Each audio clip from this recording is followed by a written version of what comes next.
Well, we're protesting the Dakota Access Pipeline because it's a threat to our environment and a threat to obviously various cultures within the United States, particularly the Dakota Sioux and Standing Rock. So we're just standing in solidarity with Standing Rock today. You're repeating history and disrespecting the natives all over again. You know, if the citizens of America wouldn't want it, why would we put it through their land? You know, no one wants the pipeline, let alone them. The recent climate change negotiations, we're not supposed to be moving towards any fossil fuel use, so why would we extend our technology in that area? The issue of eminent domain and the corporate greed and the exploitation of our resources and, you know, the smaller people not being heard.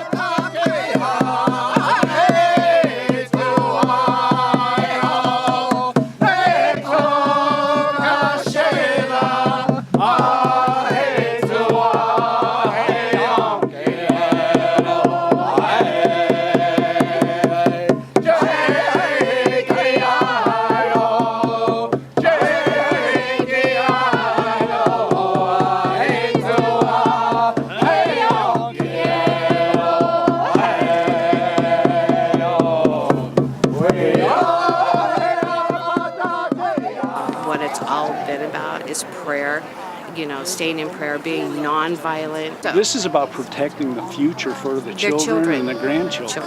Right. And in the native culture, that's the biggest gift you got, is your lineage.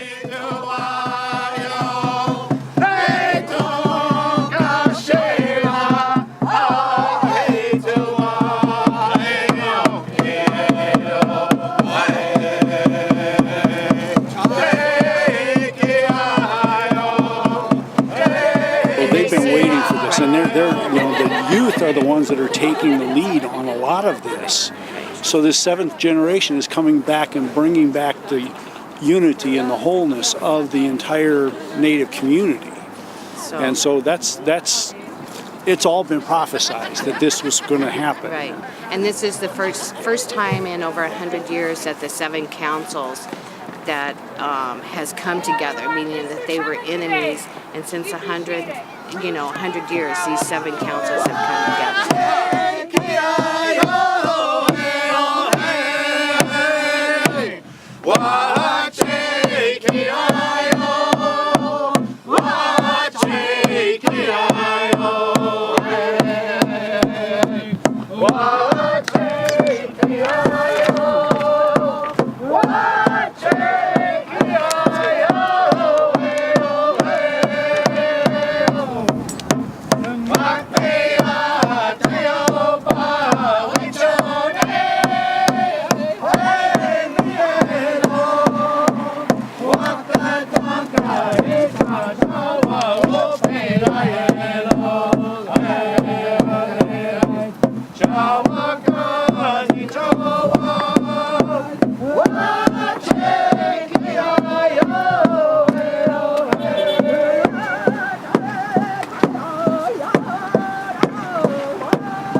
I'm concerned about future generations. I'm concerned about what we're doing to Mother Earth. I worry that the exploitation that continues will will rip us apart from our values as people, not just as Americans.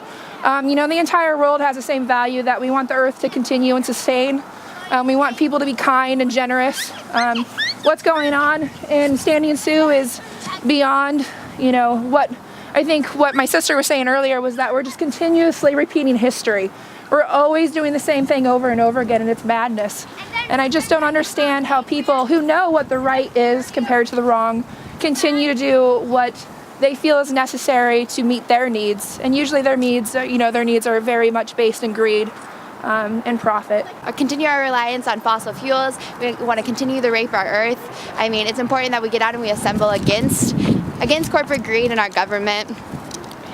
to respect our natives, to respect our earth. It's a generalized agreement in most spiritualities, so whoever you are, it's important to all of us. In my way of belief, we say Mataki Api, and that means all my relatives. I think that's important to make that statement and start off with what I have to say with that very phrase right there. It's part of a bigger phrase that says Mataki Oyasin.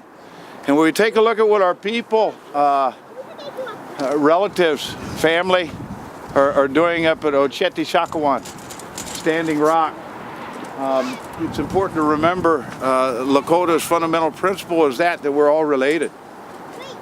So as those people, our relatives, are making their stand at Standing Rock and coming together from all across the nations, they're living by that one very fundamental principle. And the big picture of that is everything's related. The trees, the water, down to that little small ant. And if we're not respectful of just one part of that, all will perish. You take one away, it's never going to be the same again. I can't think of one thing on this planet that can survive without water. This is our Earth Mother. This is our lifeblood.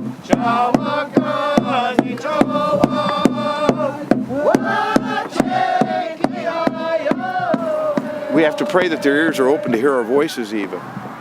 And that's what this peaceful protest is about. Bringing your hearts and prayers, your words, how you carry yourself when you walk from here. That's what's going to make a difference. Not just here this moment. This moment's important, but what are we going to do when we get from here? How do we carry ourselves? We can't be silent. Silence is the loudest voice in a room that never gets heard. Sometimes you just have to speak up. But my heart hurts when I think about what's not only going to happen to the Lakota people, the Nakota people, but all people.